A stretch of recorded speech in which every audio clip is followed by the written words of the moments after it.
Welcome, here I've got Samsung Galaxy S10 Lite and I'm gonna show you how to turn on and off the camera mirror effect at this device.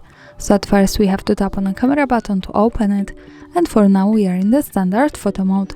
From here let's go to the left corner. When we pick this button, we can open the advanced camera settings, and here we have to slide a little bit down and focus on selfies category.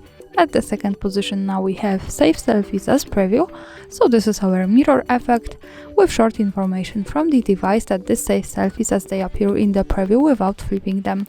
By using the button from the right we can easily turn it on and off as we need. And of course remember that this works to selfies, so we have to change back camera to the front one by using the button from the right here to make it work. And that's all, thanks for watching, subscribe our channel and leave the thumbs up.